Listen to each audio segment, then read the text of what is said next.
ce qu'on voit pour le moment, c'est une relance qui est encore stimulée largement par des mesures de politique économique, donc qui est un peu artificielle. Et puis si on regarde dans le monde dans son ensemble, c'est une relance à multivitesse, à plusieurs vitesses.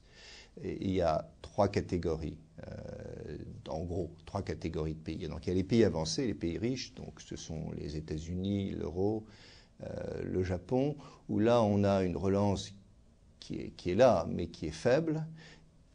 Et l'inquiétude, c'est à quel moment la demande privée va prendre le relais des mesures publiques. On ne peut pas continuer indéfiniment avec des déficits budgétaires du niveau de ceux qu'on a. Donc il va falloir faire quelque chose. Et là, on ne voit pas encore exactement d'où va venir la demande privée. Paradoxalement, le pays où les choses vont peut-être le mieux pour le moment, juste maintenant, sont les États-Unis. Mais si on regarde dans un an, c'est peut-être un des pays qui a les problèmes les plus sérieux, parce que c'est un des pays où les consommateurs ont vraiment changé de comportement. Donc la consommation est plus basse, et la question c'est qu'est-ce qui va remplacer.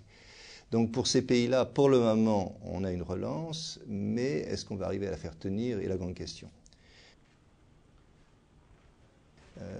Le deuxième groupe de pays, ce sont les gros pays émergents. Donc c'est la Chine, c'est l'Inde, c'est l'Indonésie.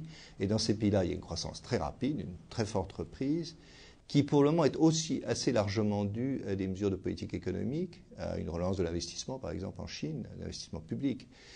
Mais là, on a moins de raison d'être inquiet parce que dans beaucoup de ces pays, la consommation était très basse avant la crise et elle peut augmenter et il serait désirable qu'elle augmente. Donc là, on voit un passage d'une relance basée sur des politiques publiques à une relance basée sur la demande privée.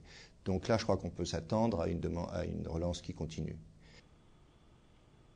Et puis le troisième groupe, ce sont des pays qui ont fait des erreurs de politique économique même avant la crise, et même s'il n'y avait pas eu de crise, auraient eu de sérieux problèmes. Ce sont des pays qui ont une explosion de la demande intérieure en général, des déficits de la balance absolument considérables, et qui auraient eu des problèmes à résoudre, à améliorer leur santé. Donc là, il s'agit en Europe du Portugal, de l'Irlande, de l'Espagne. Il s'agit pour les pays émergents, des pays de la Baltique, de la Hongrie, de la Bulgarie. Ça sont des pays qui vont avoir beaucoup de mal à remonter la pente et où la croissance va probablement être très faible pendant un bon bout de temps.